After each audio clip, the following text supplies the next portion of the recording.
أعوذ بالله من الشيطان الرجيم. بسم الله الرحمن الرحيم. لا جناح عليكم إن طلقتم النساء ما لم تمسوهن أو تفرضوا لهن فريضة ومتعوهن على الموسع قدره وعلى المقتر قدره وعلى المقتر قدره متاعا بالمعروف حقا على المحسنين. وإن طلقتموهن من قبل أن تمسوهن وقد فرضتم لهن فريضة فنصف ما فرضتم إلا أن يعفون أو يعفو الذي بيده عقدة النكاح وأن تعفوا أقرب للتقوى ولا تنسوا الفضل بينكم إن الله بما تعملون بصير. حافظوا على الصلاة والصلاة الوسطى وقوموا لله قانتين. وإن خفتم فرجالا أو ركبانا فإذا أمنتم فاذكروا الله كما علمكم ما لم تكونوا تعلمون. والذين يتوفون منكم ويذرون أزواجا وصية لأزواجهم متاعا إلى الحول غير إخراج. وإن خرجن فلا جناح عليكم فيما فعلن في أنفسهن معروف والله عزيز حكيم. وللمطلقات متاع بالمعروف حقا على المتقين كذلك يبين الله لكم آياته لعلكم تعقلون. ألم تر إلى الذين خرجوا من ديارهم ألوف حذر الموت وقال لهم الله موتوا ثم أحياهم إن الله لذو فضل على الناس ولكن أكثر الناس لا يشكرون. وقاتلوا في سبيل الله واعلموا أن الله سميع عليم. صدق اللہ العظیم. اور تم پر اس پہ کوئی گناہ نہیں کہ تم عورتوں کو ایسے وقت میں طلاق دو جبکہ ابھی تم نے ان کو چھوا بھی نہ ہو اور نہ کوئی مہر مقرر کیا ہو. ایسی صورت میں ان کو تحفہ دو. خوشحال شخص اپنی حیثیت کے مطابق، غریب آدمی اپنی حیثیت کے مطابق بھلے طریقے سے یہ تحفہ دے. یہ نیک آدمیوں پر ایک لازمی حق ہے. طلاق کے مسائل بیان کیے گئے، نکاح کے مسائل بیان کیے گئے. اب یہ نکاح اور طلاق کا یہ سلسلہ کہ جب نکاح کیا ہے تو خوش اسلوبی سے کرتے ہی ہیں، خوب محبت سے سمدھی بناتے ہیں، داماد بناتے ہیں، بہو بنا کے لاتے ہیں. تو شروع میں تو محبت ہوتی ہے، لیکن جب کبھی یہ ایسی نوبت آ جائے کہ نباہ نہیں ہو رہا تو پھر طلاق کے وقت آخری درجے کی دشمنی کا معاملہ ہوتا ہے اور بے وفائی کا. سب بھول جاتے ہیں، اتنے دنوں ساتھ میں رہے، کیا کیا، سب کچھ کیا. اسلام اس بے غیرتی اور بے وفائی سے انکار منع کرتا ہے. اور وہ عورت ہمیشہ اس نے سلوک اور خیر، اگر رخصت بھی ہو، اگر لڑائی بھی ہو تو سلیقے سے ہو، محبت سے ہو، انسانیت کے دائرے میں ہو. یہ اسلام سکھاتا ہے، اصل میں یہ سکھاتا ہے. خصوصاً عورتوں کو جو ہم نے یہ پاؤں کی جوتی عموماً معاشرے نے بنا لیا تھا اور اپنے مطلب کی چیز ہے، جب چاہے اسے استعمال کرو، جب چاہے ڈائپر ہے استعمال کیا پھینک دیا. یہ صورت سمجھتے تھے پہلے، یہ صورت تھی. اس کی نفی کرتا ہے اسلام. عورتوں کو کہا کہ یہ جو ہے اللہ کے نبی صلی اللہ علیہ وسلم ایک مرتبہ جہاد میں تشریف لے جا رہے تھے تو اونٹ ذرا جلدی پہنچنا تھا تو دوڑانا شروع کر دیا اونٹوں کو. اونٹ تو ایسے ہی اگر اونٹ پر سواری کرتا ہے تو یوں ہلتا ہے آدمی. جس نے اونٹ کی سواری نہ کی ہو، تھوڑا سا ہم لوگ کبھی بیٹھتے ہیں تو بالکل ایسا لگتا ہے کہ پورا پیٹ ہل جائے گا، ایسا ہوتا ہے. جب وہ دوڑنے لگے گا تو اور بھی عورتیں تو اور بیچاری نازک ہوتی ہیں، ان کے حمل بھی ہیں، وہ بھی ہیں. تو وہ ذرا ان کو ہو رہا تھا تو اللہ کے نبی صلی اللہ علیہ وسلم نے ارشاد فرمایا دیکھو ان آبگینوں کا خیال رکھو. آنکھ کے موتی بنا کر رکھنے کو کہتا ہے اسلام، موتی. اور یہ جو تھا زبردستی بوجھ سمجھ کر، اور پھر یہ جو ہمارے یہاں ہندوانی دہیج کا چکر ہے کہ اور پیسے مطالبہ کرو، یہ کرو، جیسے تمہارا بوجھ بانٹ رہے ہیں ہم لوگ، یہ ہو رہا ہے. اسلام نے اس کنسپٹ کو بدلا ہے اور مہر کا ایک ضابطہ کیا. کچھ دے کر لاؤ. مہر سے مالدار نہیں ہو جاتی عورت.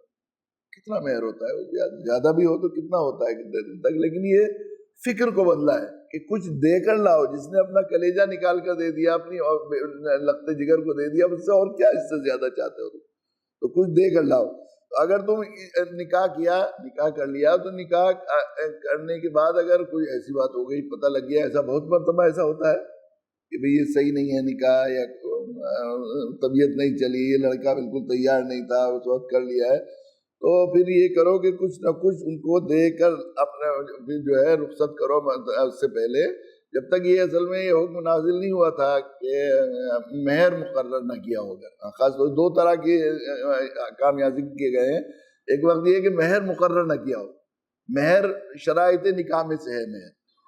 دینے کی نیت یہاں تک لکھا ہے فقہ نے کہ دینے کی نیت نہیں ہوگی. شرائط نکاح میں 2 گواہ، ایجاب قبول اور مہر، یہ 3 چیزیں شرائط نکاح میں. ان میں سے کوئی ایک چیز نہ ہو، 2 گواہ نہ ہو عاقل بالغ، یا مہر کا طے نہ ہو، مہر نہ ہو اور وہ نہ ہو، تو نکاح نہیں ہوگا. بلکہ اللہ کے نبی صلی اللہ علیہ وسلم شاہ فرمایا کہ نکاح کرتے وقت مرد کے دل میں یہ خیال آیا ہوا کہ مہر دینا نہیں ہے. جیسے عام طور پہ یہ ہوتا ہے دینا کس کو ہے، جب جھگڑا ہوگا، جب طلاق ہوگی تب وہ دینا پڑے گا. یہ بالکل غلط کنسپٹ ہے، پہلی ملاقات کا عادیہ ہے. تو اللہ کے نبی صلی اللہ علیہ وسلم شاہ فرمایا جس نے دل میں یہ نیت کی کہ میں مہر نہیں دوں گا، اللہ کے نبی نے 3 دفعہ فرمایا وَهُوَ زَانٍ وَهُوَ زَانٍ وَهُوَ زَانٍ، وہ زناکار ہے، وہ زناکار ہے، وہ زناکار ہے.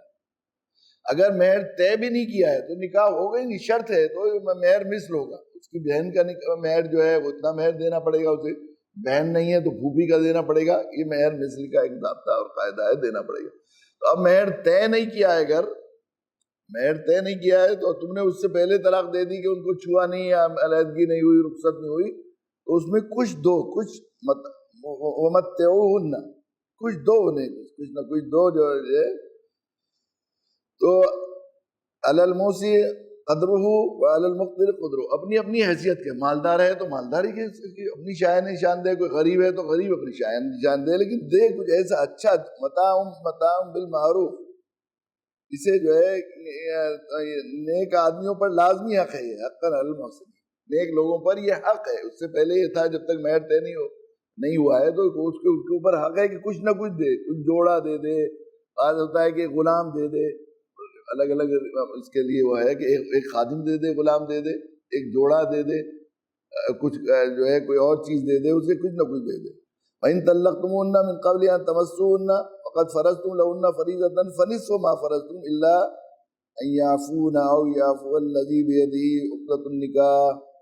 فرمایا اس وقت نکاح اگر تم نے انہیں چھونے سے پہلے ایسی حالات میں طلاق دی جبکہ ان کے لیے نکاح کے وقت کوئی مہر مقرر کر لیا گیا تھا، تو جتنا مہر مقرر کیا تھا اس کا آدھا دینا واجب ہے، اللہ یہ کہ وہ عورتیں رعایت کر دیں یا وہ شوہر جس کے ہاتھ میں نکاح کی گرا ہے وہ رعایت کر دیں. اب اگر وہ مہر طے ہو گیا ہے اور رخصت سے پہلے ہو گیا ہے تو آدھا مہر دینا واجب ہے، آدھا. اللہ یہ کہ عورت معاف کر دے، یہ بھی ہو سکتا ہے، یا مرد، چونکہ عربوں میں رواج تھا کہ مہر نقد دیا جاتا تھا، مہر ادھار کا رواج نہیں تھا، وہ فوراً نکاح کے وقت دیا جاتا تھا. اب وہ پورا نکاح دے دیا، مہر دے دیا ہے اس نے، تو اب اگر اس سے قبل اس کی طلاق ہو گئی ہے تو آدھا واپس لینا پڑے گا، اس میں واپس دینا پڑے گا. تو اگر شوہر جس کے فرمایا او یعفو الذی بیدہ عقدۃ النکاح، اس شخص نے معاف کر دیا جس کے ہاتھ میں گرا ہے نکاح کی. گرا کی نکاح قبولیت کس کے ہاتھ میں؟ اب طلاق نکاح ہونے کے بعد اب کس کے ہاتھ میں ہے طلاق کا اختیار؟ شوہر کو ہے، تو شوہر معاف کر دے اسے، یعنی واپس لینے کو منع کر دے. جب ہو گیا نا تو یا پورا دے دے، اگر دیا نہیں ہے تو پورا بھی دے سکتا ہے، یہ بھی معافی کی ایک شکل ہے. وَلَا تَنْسَوُا الْفَضْلَ بَيْنَكُمْ، یہ عجیب بات کہی ہے قرآن نے کہ آپس میں فراخ دلی کا برتاؤ مت بھولو، تنگی نہیں، بخل نہیں، کنجوسی نہیں، ایسا نہ کرو، بلکہ بڑے دل کے بنو. کیف پیدا کر سمندر کی طرح وسعتیں، خاموشیاں گہرائیاں. اس ایک مومن کا دل سینہ بالکل، اقبال نے کہا ہے کہ کافر کی یہ پہچان کے آفاق میں گم ہے، مومن کی یہ پہچان کے گم اس میں آفاق. جب ایمان والے ہو، اللہ سے تعلق ہے، چند ٹکوں کے لیے کیا وہ کر رہے ہو، کھول دو سینہ. اب تم رخصت کر رہے ہو، اس کا دل دکھا رہے ہو، تو کچھ تو اس کے دل میں ایسا ہو جائے کہ ہاں کوئی بھلائی کی ہے، کچھ کی ہے، تو جو ہے فراخ دلی کو مت بھولو. ان اللہ بما تعملون بصیر، جو کچھ بھی تم عمل کرتے ہو اللہ جانتے ہیں. یہ جملہ آخری نصیحت کا اور بتانے کے لیے اور دل میں بٹھانے کے لیے اور اندر سے طبیعت کی خوشی کے ساتھ حکم ماننے کی ترغیب دینے کے لیے. ان اللہ بما تعملون بصیر، دیکھو تم اللہ کے لیے کر رہے ہو، اللہ تم جو بھی کرو گے، جتنا زیادہ دہانے کھول دو گے مال کے اس بیچاری مصیبت زدہ اور شکستہ دل کو جس کو تم نے چھوڑ دیا ہے نکاح سے پہلے، تو اللہ دیکھ رہا ہے تمہیں خوب. حافظوا علی الصلاۃ والصلاۃ الوسطیٰ وقوموا للہ قانتین، تمام نمازوں کو پوری حفاظت کرو. حافظوا علی الصلاۃ والصلاۃ الوسطیٰ، اور درمیان والی نماز. وقوموا للہ قانتین، اللہ کے سامنے باادب فرما بردار بن کر کھڑے ہوا کرو. اللہ کے سامنے بعد. اس سے پہلے یہ تھا حافظ الصلاۃ، نماز کی حفاظت، علی صلاتہم یحافظون، کہیں ذکر کیا گیا ہے. صلاۃ کی حفاظت کا مطلب یہ ہے کہ وہ اسے ضائع نہیں ہونے دیتے، کسل کے ساتھ نہیں پڑھتے، ٹلا کر نہیں پڑھتے. اس لیے کہ جو لوگ کسل کے ساتھ نماز پڑھنے والے ہیں، بے دلی کے ساتھ نماز پڑھنے والے ہیں، بوجھ سمجھ کر نماز پڑھنے والے ہیں، کسی طرح نماز پڑھا، کسی طرح نماز سے نمٹے، پہلے کسی طرح یہ بوجھ ختم ہو، کسی طرح پورا ہو جائے فریضہ، اس طرح جو پڑھتے ہیں ان کے بارے میں فرمایا فویل للمصلین الذین هم عن صلاتهم ساہون. ویل ہے ان لوگوں کے لیے، خرابی ہے ان لوگوں کے لیے. ویل حدیث میں آتا ہے کہ جہنم کی ایک ایسی وادی ہے جس سے عام جہنم روزانہ 70 بار پناہ مانگتی، عام جہنم. ایسی ویل ہے ان لوگوں نمازیوں کے لیے، یہ نہیں کہا نماز چھوڑنے والوں کے، ان نمازیوں کے لیے جو نماز پڑھتے ہیں تو سستی کے ساتھ، کس اسے آلکس آ رہا ہے، بس زبردستی کو نماز پڑھ رہے ہیں، شوق نہیں. اللہ کے محبوب سے ملاقات ہے، صلاۃ معراج المومنین، اللہ کے دربار میں، اتنے بڑے دربار میں اللہ نے بلایا اور وہاں حاضری ہو گئی ہے. کسی چھوٹے سے افسر کے پاس جائے، دروغہ کے پاس جائے اور دھیان اس کی طرف نہ ہو اور بے دلی سے مل کے آ جائے تو کیا کبھی وہ منہ مارے اس کی طرف دیکھے گا؟ وہ آدمی اللہ بلا رہے. اپنے حدیث میں ایک روایت پڑھی تھی میں نے کہیں کہ اللہ جب میں اللہ کے سامنے کھڑا ہوتا ہے آدمی اور ادھر ادھر دھیان دیتا ہے اللہ کے دربار میں، ہم کسی ضرورت سے، اپنی ضرورت سے کسی کے دربار میں جائیں، کسی بڑے کے ہاں گھر میں جائیں، کسی بڑے کے آفس میں جائیں اور وہ ہماری طرف التفات نہ کرے تو ساری زندگی دکھ رہتا ہے. ہمارا مطلب ہے، اللہ کا کوئی مطلب نہیں. ہم جا رہے ہیں اور ہم اللہ کی طرف متوجہ نہ ہو، یہ بھی پتہ نہیں پوری نماز میں ہم نے کیا کہا اپنے اللہ سے. ایسی بات ہے. ایک بزرگ کا پڑھا میں نے ملفوظ ہے کہ اللہ تعالیٰ یہ فرماتے ہیں، بندے میں تیری ہر نماز اس طرح دیکھتا ہوں اور سنتا ہوں، میں تیری ہر نماز کی طرف ایسے متوجہ ہوتا ہوں جیسے تیرے علاوہ میرا کوئی اور بندہ نہیں. بلا شبہ ہم نماز پڑھ رہے ہوتے ہیں، ایک اللہ کی رحمت کے قربان ایک لمحہ کو اللہ یہ محسوس نہیں ہونے دیتے کہ ہمارے علاوہ، میرے علاوہ بھی کسی اور کی سن رہے ہیں. ہم جماعت میں نماز میں تھے، اتنے لوگ تو ہم ہی تھے. حرم میں ہوتے ہیں تو لاکھوں لاکھ، سب کو معلوم ہے 50-60 لاکھ لوگ ہیں، لیکن کسی ایک آدمی کو ایک لمحہ یہ احساس نہیں ہوتا کہ میرے اللہ میرے علاوہ بھی کسی کی سن رہے ہیں. اللہ فرماتے ہیں کہ فرماتے تھے حضور کہ اللہ تعالیٰ یہ فرماتے ہیں، بندے تیری ہر نماز عبادت کو، مناجات کو، دعا کو اس طرح سنتا ہوں جیسے تیرے علاوہ میرا کوئی اور بندہ ہی نہیں، اور تو میری عبادت اور نماز ایسے کرتا ہے جیسے میرے علاوہ تیرے بہت سے خدا ہیں. ادھر بھی دھیان، ادھر بھی دکان میں، اس میں اس میں چاروں طرف لگا رہتا ہے، میری طرف توجہ نہیں کرتا ہے. ایک اور روایت میں ہے کہ اللہ جب آدمی نماز کے لیے کھڑا ہوتا ہے تو جب ادھر ادھر توجہ کرتا ہے تو اللہ تعالیٰ فرماتے ہیں میرے بندے ادھر بھی، یہ آواز لگتی ہے، صدا لگاتے ہیں، میرے بندے کچھ ادھر بھی.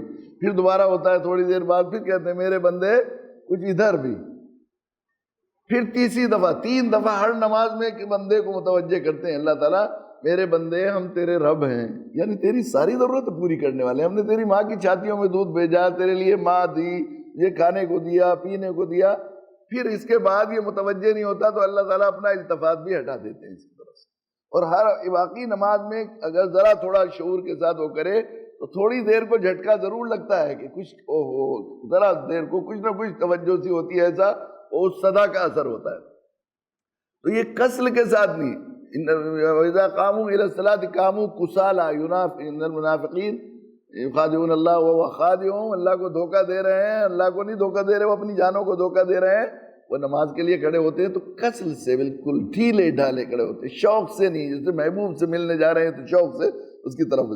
حافظوا، اس کو توجہ وقت پر پڑھیں، ٹالا ٹال نہیں، پڑھ لیں گے ابھی تو وقت ہے، آخر میں جا رہے ہیں، ایک رکعت نکل جائے گی. جبھی ذرا اب تو صورتحال یہ ہے کہ ذرا پرانے مولانا اور بڑے آدمی جب ہی سمجھے جاتے ہیں دیندار، جب 1-2 رکعت نکل کے وہ جب جاتے ہیں، یہ بات یہ ہو گیا ہے. حافظوا علی الصلاۃ الوسطیٰ، اور خاص طور سے عصر کی نماز. صلاۃ وسطیٰ کے سلسلے میں اور بھی روایتیں ہیں. بعض لوگوں نے کہا ہے، بعض لوگوں کی رائے رہی ہے کہ یہ مغرب کی نماز ہے، 4 رکعت کی، پہلے 4 رکعت کی، لیکن زیادہ جمہور کا قول یہی ہے کہ عصر کی نماز. عصر کی نماز کی وجہ یہ کہ تو اس میں یہ ہوتا ہے کہ لوگ کاروبار وغیرہ میں مشغول ہوتے ہیں اس وقت بہت زیادہ، تو اس میں عموماً یہ ہے کہ عصر کی نماز میں اگر ذرا چستی نہ دکھائی جائے، خصوصاً سفر میں، حضر میں، کیونکہ عربوں کو سفر بہت پیش ہوتا تھا، تو عموماً اس کے قضا ہونے کا بہت زیادہ رہتا ہے موقع. وقوموا للہ قانتین، اللہ کے سامنے بادب ہو کر کھڑے ہو. اس سے پہلے یہ تھا کہ نماز میں بولنے کی اور سلام وغیرہ کی اجازت تھی، سلام کا جواب دینے کی اجازت تھی. دو دفعہ یہ جو ہے حکم نازل ہوا کہ اب اس کے بعد سلام. اللہ کے نبی صلی اللہ علیہ وسلم کی خدمت میں ایک صحابی حاضر ہوئے، انہوں نے سلام کیا، آپ نماز پڑھ رہے تھے تو وہ ہو گئے بہت جواب نہیں دیا اللہ کے نبی صلی اللہ علیہ وسلم نے، تو بہت پریشان ہو گئے. کوئی میرے بارے میں آیت تو نازل نہیں ہوئی کہ اللہ کے نبی میری طرف؟ صحابہ تو بالکل بلک جاتے تھے نبی کی ذرا سی بے التفاتی سے، تو وہ پریشان ہو گئے. پھر بعد میں سلام پھیر کے اللہ کے نبی صلی اللہ علیہ وسلم نے فرمایا اب سلام کی نماز میں بولنے کی اجازت نہیں رہی.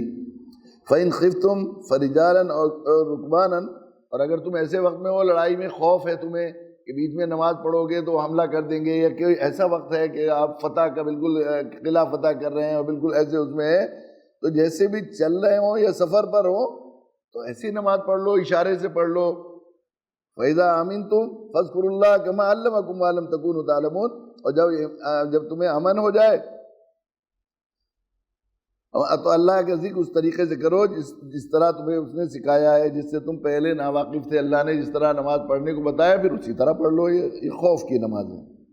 وَالَّذِينَ يَتَوَفَّوْنَ مِنْكُمْ وَيَذَرُونَ أَزْوَاجًا وَصِيَّةً لِأَزْوَاجِهِمْ مَتَاعًا إِلَى الْحَوْلِ غَيْرَ إِخْرَاجٍ فَإِنْ خَرَجْنَ فَلَا جُنَاحَ عَلَيْكُمْ فِي مَا فَعَلْنَ فِي أَنفُسِهِنَّ مِن مَّعْرُوفٍ وَاللَّهُ عَزِيزٌ حَكِيمٌ. اور تم میں جو لوگ وفات پا جائیں، اپنے پیچھے بیویاں چھوڑ جائیں، تو اپنی بیویوں کے حق میں وصیت کر جایا کریں. 1 سال تک وہ ترکے سے نفقہ وصول کرنے کا فائدہ اٹھائیں گے اور شوہر کے گھر سے اسے نہیں نکالا جائے گا. اگر وہ خود نکل جائیں تو اپنے حق میں قاعدے کے موافق وہ کچھ بھی کریں، اس میں تم پر کوئی گناہ نہیں. اللہ صاحب اقتدار ہے اور صاحب حکمت ہے. میں نے جیسے پچھلے کئی درس میں بھی یہ بات عرض کی تھی کہ اسلام نے فوراً حکم نافذ نہیں کر دیا، بتدریج ذہن بنا کر آہستہ آہستہ ان کو تیار کر کے آمادہ کر کے پھر حکم نافذ کیا. اب ان کے یہاں یہ رواج تھا، عورتوں کو کچھ دینے کا ہی رواج نہیں تھا. ان کے یہاں ترکے میں یہ تھا کہ باپ بڑا بیٹا سب کچھ تقسیم کر لیتا تھا.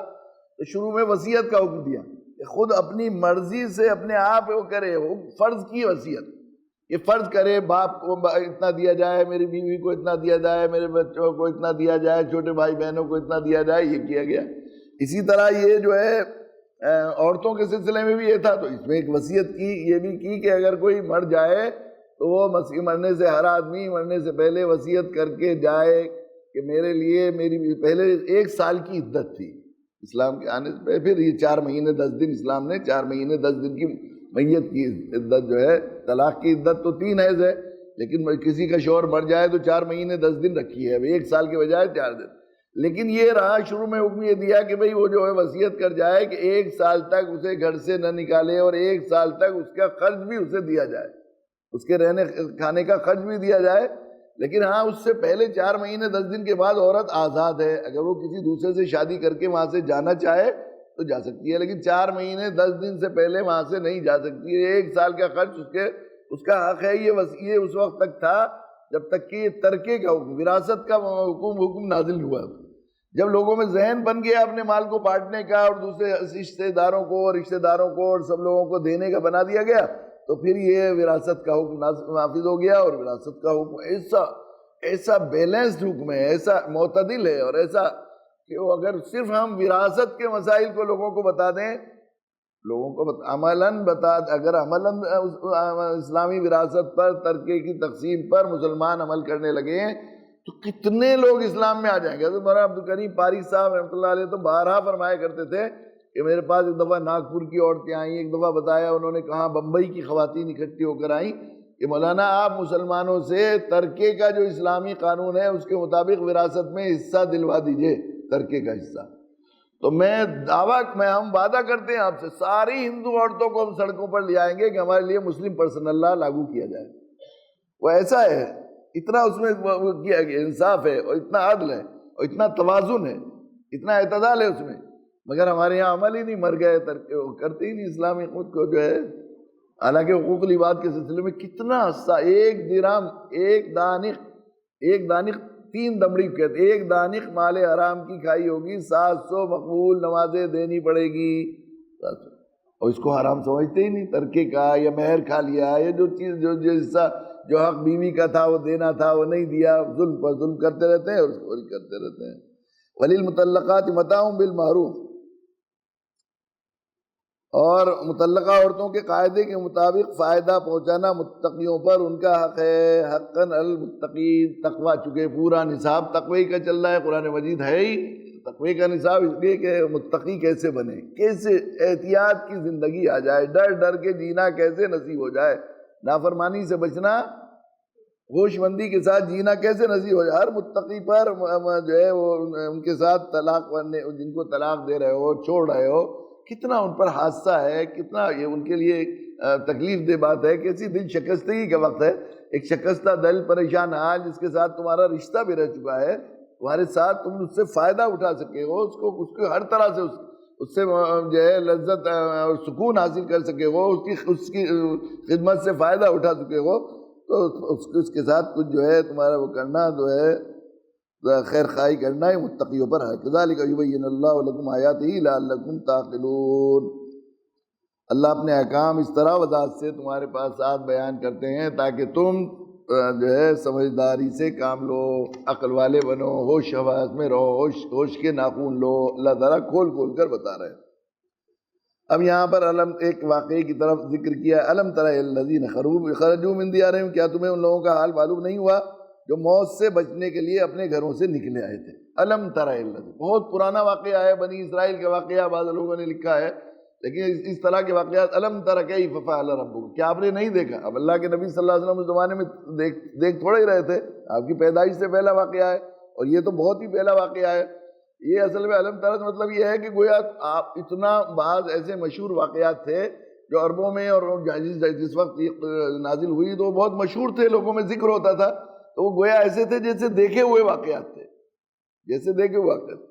یہ واقعہ بنی اسرائیل اور یہودیوں کے ہاں، کیونکہ بنی اسرائیل کا واقعہ تھا اور یہ بہت زیادہ مشہور تھا کہ وہ ایک قوم تھی جو ہے دیارہم وہم الوف حذر الموت، وہ ہزاروں تھے۔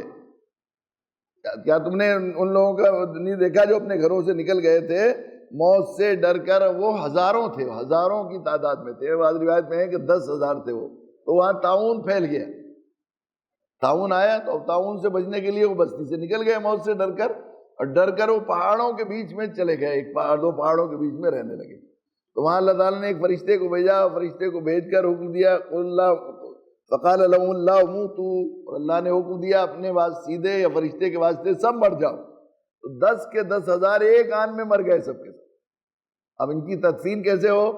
اب لوگوں نے ایک وہ حدود سی بنا دی پتھروں کی، اور وہیں گل سڑ کر ان کی ہڈیاں ختم ہو گئی، یہ مر گئے۔ اب یہ تھا کہ موت سے ڈر کر وہ وہاں بھاگے تھے۔ اصل میں یہ جو منافقین اور کچھ نئے مسلمان جب ابھی جہاد فرض ہوا تھا تو یہ کہا کرتے تھے کہ میاں وہ یہ جہاد کیوں فرض ہو گیا، اگر نہ ہوتا ہمارے اوپر قتال تو اچھا تھا، یا جو لوگ چلے گئے جہاد میں ان میں سے شہید ہو گئے تو ہماری اگر بات مانتے تو یہ قتل نہ کیے جاتے، وہاں نہ کیے جاتے۔ تو یہ بتایا گیا ہے کہ موت وقت سے پہلے نہیں آ سکتی، اور کتنا بھی بھاگو موت مل کر رہے گی تمہیں۔ موت وقت پر اذا جاء اجلہ، موت کا ایک وقت متعین ہے، یہ بات اصولی ہے۔ ماں کے پیٹ میں ہوتا ہے بچہ، اس کی عمر، اس کی موت کا بہانہ، اس کا رزق لکھ دیا جاتا ہے، بعد میں اس کو جو ہے اس میں روح ڈالی جاتی ہے۔ تو جو وقت ہے اس سے بچ کر آدمی بھاگ کر کہیں اینما تکونوا یدرککم الموت ولو کنتم فی بروج مشیدہ، اگر تم محفوظ قلعے میں بھی ہو وہاں تمہیں موت پکڑ لے گی، موت پہنچے گی ضرور۔ جو ہے سورہ اس میں جمعہ میں جیسے ارشاد فرمایا گیا ہے وَلَن يَتَمَنَّوْنَهُ أَبَدًا بِمَا قَدَّمَتْ أَيْدِيهِمْ قُلْ إِنَّ الْمَوْتَ الَّذِي تَفِرُّونَ مِنْهُ فَإِنَّهُ مُلَاقِيكُمْ، جس موت سے تم فرار اختیار کر رہے ہو تمہیں مل کر رہے گی، ضرور آئے گی۔ وقت سے پہلے نہیں آ سکتی، اور وقت ہو گیا اس کے بعد نہیں آ سکتی۔ اگر موت سے کوئی بچ سکتا تو بڑے بڑے رئیس ارب پتی لوگ تو پیسے دے کر کچھ بھی اپنے وسائل وہ کر کے کر لیتے۔ تو جان بچا کر بھاگنا، چاہے جہاد سے، چاہے وہ کسی جگہ تعاون اور پلیگ سے کہ کوئی وبائی بیماری ہو رہی ہو، تو کسی طرح سے بیکار ہے، فضول ہے، اس سے جان بچنے والی نہیں۔ یہ بتانے کے لیے واقعہ، یہ سمجھانے کے لیے کہ جہاد میں جانے سے وقت سے پہلے موت نہیں آئے گی، وہاں قتال میں جانے سے۔ حضرت وہ جو ہے خالد ابن ولید بستر مرگ پر پڑ رہے انتقال ہو رہا تھا تو کہا کہ ساری دنیا کے بزدلوں کو یہ بات بتا دو، دکھا دو خالد ابن ولید کا حال کہ میرے جسم کا کوئی حصہ ایسا نہیں ہے جہاں پر کوئی ہڈی کوئی کھال ایسی نہیں ہے جہاں پر زخم نہیں لگے ہوئے ہیں، اور میں گدھے کی طرح اتنا اس پر وہ کر رہے تھے کہ اس خواہش میں تھا کہ مجھے وہاں جا کے شہادت کی موت مل جائے گی، مگر یہاں بستر پر مر رہا ہوں گدھے کی طرح، سارے بزدلوں کو یہ بتا دو کہ اگر موت وہاں جانے سے آ جاتی تو مجھے آتی، تو موت وقت سے پہلے، یہ مسئلہ یہی ہے۔ میں نے کیا تھا کہ اس وقت جو ہے ہمارے لیے خصوصاً ہم مسلمانوں کے لیے طاعون پلیگ کے بارے میں حدیث میں آیا ہے، جہاں پلیگ اور طاعون پھیلتا ہے بتایا گیا، تو آپ نے فرمایا یہ طاعون اللہ کا عذاب ہے جو بے حیائی اور بہت سی چیزوں کی وجہ سے آتا ہے، مگر اہل ایمان کے لیے وہ رحمت ہے۔ آپ نے فرمایا اہل ایمان کے لیے رحمت ہے کہ اگر مومن اللہ کے فیصلے پر راضی رہ کر اور اس بات پر یقین کر کے کہ پلیگ یہاں اس علاقے میں رہوں گا، میں موت وقت سے پہلے نہیں آئے گی، وہاں ٹھہرا رہا اور اسے موت آ گئی جو اس کا وقت ہے، متعین وقت ہے، تو اس کی موت شہادت کی موت ہوگی۔ ان کی موت اس لیے شہید کی موت ہے، وہاں سے جانے کی اس لیے نہیں، تو یہ بات یہ کہ بھئی جان بچ جائے گی، یہ تو عقیدے بنیادی عقیدے کے خلاف ہے کہ موت وقت سے پہلے آ جائے گی اگر میں یہاں رہوں گا، بہانہ بھی لکھا ہوا ہے۔ دوسری ایک یہ بھی ہے، یہ حدیث اللہ کے نبی صلی اللہ علیہ وسلم نے ارشاد فرمایا پھر جہاں کسی جگہ طاعون پھیل جائے یا وبائی بیماری پھیل جائے تو وہاں کے لوگوں کو موت کے ڈر سے وہاں سے بھاگنا نہیں چاہیے، اور جو لوگ باہر ہیں پھر وہاں آنا نہیں چاہیے۔ وہاں پر فضول یہ خیال ہوگا کہ میں وہاں چلا گیا تو میری موت آ گئی، حالانکہ وقت سے یہ بھی عقیدے کو بگاڑنے والی بات ہوگی نا، دل میں یہ خیال آیا کہ میاں وہ وہاں چلا گیا تھا اس لیے موت آ گئی، موت تو اسی طرح آنی تھی، وہیں آنی تھی۔ تو مسئلہ یہ ہے، یہ تو اس لیے منع کیا ہے۔ حضرت وہ جو ہے عمر رضی اللہ تعالیٰ نے ایک مرتبہ وہاں شام کے سفر پر جا رہے تھے، لوگوں نے بتایا کہ وہاں بہت طاعون پھیل رہا ہے، اب مشورہ کیا کیا کریں کیا نہ کریں۔ حضرت عبد الرحمن ابن عوف نے یہ بات فرمائی کہ وہ جو ہے میں نے اللہ کے نبی صلی اللہ علیہ وسلم کا سنا ہے کہ طاعون ایک بلا ہے، آفت عذاب ہے، اور جو ہے تو تمہیں چاہیے کہ جہاں طاعون پھیلا ہوا ہو، جہاں وہاں رہنے والے لوگ ہیں وہ وہاں سے باہر نہ جائیں، اور جو وہاں نہیں ہے وہ دوسرے لوگ وہاں نہ جائیں، کسی دوسرے کو جانے۔ ہاں ڈاکٹر ہیں، طبیب ہیں، انہیں جانے کی ضرورت ہے، کوئی اور کسی مجبوری سے وہاں سے چلا گیا، وہاں رہنے کا موقع نہیں ہے، اپنا گھر ہے، تو موت سے ڈر سے وہاں سے بھاگنا یہ شرعاً جائز نہیں ہے، کسی بھی طرح اس کی گنجائش نہیں ہے، اس کو شرعاً جائز نہیں کہا۔ تو وہ یہ واقعہ بتا کر کہ یہ وہ کیا جائے۔ پھر حضرت ابو عبیدہ بن الجراح نے یہ کہا کہ تم اللہ کی، حضرت عمر رضی اللہ تعالیٰ نے فرمایا کہ اچھا ہم واپس چلتے ہیں، پھر ہم نہیں جاتے شام۔ جب اللہ کے نبی نے یہ بات کہی کہ وہاں نہ جائیں تو حضرت ابو عبیدہ بن الجراح وہاں تھے، انہوں نے کہا کہ امیر المومنین آپ اللہ کی تقدیر سے بھاگ رہے ہیں کہ اللہ کی ایک تقدیر سے دوسری تقدیر کی طرف بھاگ رہے ہیں؟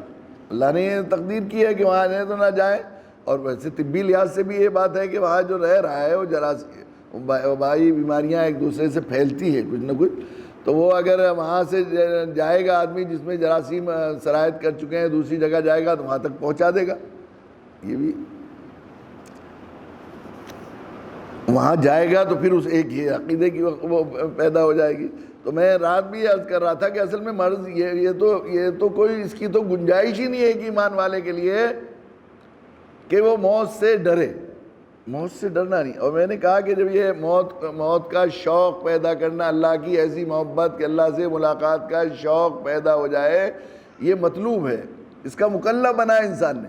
اللہ تعالیٰ نے انسان کو لا یکلف اللہ نفسا الا وسعها، اللہ تعالیٰ نے کسی نفس کو، کسی جان کو اس کی وسعت سے زیادہ تکلیف دی۔ اگر یہ چیز اختیاری نہ ہوتی، موت کا شوق پیدا کرنا، شہادت کا شوق پیدا کرنا، تو ہرگز اس کا مکلف نہیں بناتے۔ تو اس کا شوق پیدا کرنے کے لیے ہمیں آخرت اور جنت اور اللہ نے جو وعدے کیے ہیں اس کو پڑھنا پڑے گا۔ شہادت کے شوق، موت کے وقت پر آنے پر یقین اور اس عقیدے کو پختہ کرنا پڑے گا، اللہ سے تعلق، اللہ کی محبت پیدا کرنی پڑے گی کہ اللہ سے ملاقات کا شوق پیدا ہو جائے۔ تو مسئلہ یہ جو جہاں تک اب یہ دیکھیے جو صورتحال چل رہی ہے، اس میں رات بھی میں نے عرض کیا تھا کہ دنیا میں 1,54,000 لوگ 24 گھنٹے میں عام حالات میں مرتے ہیں، اوسطاً یہ چل رہا ہے۔ یہ تقریباً 2-3 سال سے کبھی 54,000 ہو جاتے ہیں، کبھی 57,000، کسی دیکھتے ہیں ہم انٹرنیٹ پر، تو 1,54,000 7.5 ارب میں سے مرتے ہیں۔ تو ہندوستان میں 1 ارب 30 کروڑ لوگ ہیں، ان 1 ارب 30 کروڑ لوگوں میں 27,000 تقریباً بیٹھتے ہیں، روزانہ مر جاتے ہیں ہندوستان میں. 27,000 روزانہ مرتے ہیں ہندوستان میں تقریباً بلکہ زیادہ مرتے ہیں اس لیے کہ جہاں ولادت کا ریشو زیادہ ہوتا ہے وہاں وفات کا زیادہ ہوتا ہے. تو ہمارے یہاں مشرقی ملکوں میں، ہندوستان میں جہاں آبادیاں زیادہ ہیں وہاں ولادت کا ریشو بہت زیادہ ہے دوسرے ملکوں کے مقابلے میں. تو یہاں وفات کا ریشو بھی اسی حساب سے نکالیں گے. مجھے صحیح دیکھنا پڑے گا کہ وہ یعنی کم سے کم 27,000، 26,500 27,000 روزانہ ایکسیڈنٹ سے مرتے ہیں، کینسر سے مرتے ہیں، بخار سے مرتے ہیں، گردے خراب ہونے سے مرتے ہیں، بہت سی چیزوں سے مرتے ہیں 27. ان میں سے اب جو یہ آج کل اعداد شمار ہو رہا ہے 3700 3200 3400 روزانہ کرونا سے مر رہے ہیں. 3700 3400 3500 کرونا سے مر رہے ہیں. یہ انہی میں ہے 27,000 میں. اور ان میں سے آدھے لوگ جو ہیں کم سے کم وہ ایسے ہیں جو سیویئر بیمار تھے ہارٹ کے یا کسی اور چیز کے، ان کا علاج نہیں ہو پایا تو وہ جو ہے وہ ہارٹ فیلئر سے اور دوسری چیزوں سے مرے. تو 27,000 روزانہ مر رہے ہیں. ان میں سے اگر 12 یہ انہی میں سے مر رہے ہیں یہ، تو اس میں کوئی اس کی بات فکر اس کی یہ بات ہے اصل میں کہ موت کا خوف کیوں ہے مومن پر؟ اس لیے کہ یہ جو بیماری لگ رہی ہے پلیگ کی یا کرونا کی، یہ جسم کی بیماری ہے. جسم تو مرنا ہی ہے، وقت پر مرنا ہے، اس سے پہلے نہیں مرنا. اور یہ بیماری کہ موت کا خوف، اللہ سے ملاقات کا شوق نہ ہو، یہ روح کی بیماری ہے. یہ نفاق کی علامت ہے. منافق کی موت ہے اس شخص کی موت جس نے نہ کبھی جہاد کیا نہ اس کی تمنا کی کہ میں شہید کیا جاؤں. تو فکر کی بات یہ ہے. اس بیماری کے علاج کی ضرورت ہے کہ ہم اللہ سے محبت کریں، اللہ سے تعلق، اللہ کا ذکر. اس کے لیے میں نے عرض کیا تھا کہ اس کا طریقہ مکلف ہے، اس کا طریقہ بھی بتا دیا گیا ہے کہ اللہ کے نیک بندوں کی صحبت اور اللہ کا ذکر سے اللہ کی محبت پیدا ہو جاتی ہے. اور محبت کا معیار یہ ہے کہ اللہ سے ملاقات کا شوق پیدا ہو جائے. اللہ سے ملاقات کا شوق پیدا ہو جائے. کیا ہوتا تھا جب جو ہے کسریٰ کے، شاید قیصر کے یہاں روم میں یا ایران میں جب مسلمانوں کی فوج پہنچی تو قاصد بھیجا کہ تم اللہ ایمان قبول کر لو یا جزیہ دینے کے لیے تیار ہو جاؤ. اگر تم اس کے لیے تیار نہیں ہو تو تم سمجھ لو کہ ہمارے ساتھ ایسی فوج ہے جو موت کو اس طرح محبوب رکھتی ہے جس طرح تم لوگ شراب کو محبوب رکھتے ہو. شراب کے رسیا ہو جس طرح ہمارے لوگ موت کو محبوب رکھتے ہیں. کشاد اقبال نے کہا ہے شہادت مطلوب و مقصود مومن، نہ مال غنیمت نہ کشور کشائی. دو عالم سے بیگانہ کرتی ہے دل کو، عجب چیز ہے لذت آشنائی. جب اس سے لذت آشنائی ہو جائے تو پھر کشاد درے دل سمجھتے ہیں اس کو. یہ ہے تاریخ کی دعا. جبھی تو گھوڑے ڈال دے تھے دریا میں. کشاد درے دل سمجھتے ہیں اس کو، ہلاکت نہیں موت ان کی نظر میں. ان کے ہاں تو اللہ سے ملاقات ہے. الموت جسر یوصل الحبیب یوصل الحبیب الحبیب. موت پل ہے جو محبوب کو حبیب سے ملاتا ہے. اب محبوب سے ملاقات ہے تو وہ اس طرح صحابہ کا حال یہ فزت ورب الکعبہ. شہید ہوتے تھے تو فوراً بے اختیار زبان سے نکلتا تھا اب رب کعبہ کی قسم ہم کامیاب ہو گئے. تو یہ واقعہ بتائیے. دیکھو یہ تمہاری کھلی آنکھوں تمہاری سب کو معلوم ہے، پورے مدینہ کو معلوم ہے یہ واقعہ کہ 10,000 تھے وہ، ان کو موت آ گئی. پھر ایک حضرت حزقیل ایک نبی تھے، وہ وہاں گزر ہوا، انہوں نے دیکھا ہڈیاں پڑی ہوئی ہیں تو انہوں نے جو ہے وہ کیا کہ اللہ کے حکم سے ہڈیوں ساری اکٹھی ہو جاؤ. وہ ساری ایک ساتھ اکٹھی ہو گئی. پھر ان پر گوشت گودا ہے ہڈیوں، اللہ کے حکم سے ان پر جو ہے گوشت پوشت لگا دیا اکٹھا چڑھا دیا جائے تو پر چڑھ گیا. پھر لوگوں تو اب سب زندہ ہو جاؤ تو سب کے سب زندہ ہو گئے. تو وہ یہ کہتے ہیں کہ یہ کہتے ہیں نا ہم ہڈیاں ہو جائیں گے تو کیسے وہ کریں گے، کیسے دوبارہ زندہ ہوں گے. تو تمہارے سامنے یہ واقعہ بالکل ایسا ہے جیسے اپنی آنکھوں دیکھا واقعہ. اتنا مشہور تھا مدینہ کے یہودیوں میں بنی اسرائیل کا واقعہ کہ جیسے اپنی آنکھوں دیکھا واقعہ. بعض ایسے واقعات اتنے مشہور ہوتے ہیں ان سے انکار جو ہے وہ کرنے والے کے لوگ مذاق اڑانے لگتے ہیں. ایسا یہ مشہور تھا. ثم آیا ہوں پھر اللہ ان اللہ لذو فضل علی الناس ولکن اکثر الناس لا یشکرون. اور حقیقت اللہ تعالیٰ اپنا فضل فرمانے ہے لیکن اکثر لوگ شکر ادا نہیں کرتے. پھر فرمایا وقاتلوا فی سبیل اللہ واعلموا ان اللہ سمیع علیم. تو پھر قتال سے کیوں بھاگتے ہو، جہاد سے کیوں بھاگتے ہو، جو تمہیں معلوم ہے کہ موت تو وقت پر آ جائے گی. کتنا بھی بھاگو گے. دیکھو یہ اتنے 10,000 بھاگے تھے، اب وہ بچ سکتے اور کوشش کرتے اور قلعہ بنا لیتے تو کچھ بھی نہیں ہوا. وہ جنگل میں چلے گئے، وہاں کوئی اسباب موت بھی نہیں تھے، بس حکم دے دیا اللہ تعالیٰ نے تو موت پکڑ لیا انہیں. وقال فی سبیل اللہ وَاعْلَمُوا أَنَّ اللَّهَ سَمِيعٌ عَلِيمٌ. اللہ تعالیٰ خوب سننے والے ہیں، خوب جاننے والے ہیں. اللہ تعالیٰ ہمیں یہ قرآن کے اس پیغام کو سمجھنے کی توفیق نصیب فرمائے اور سمجھانے کی اس کو. اللہ تعالیٰ لوگوں تک بات پہنچانے کی، لوگوں تک قرآن کے اس پیغام اور ایسے پیارے سبق کو.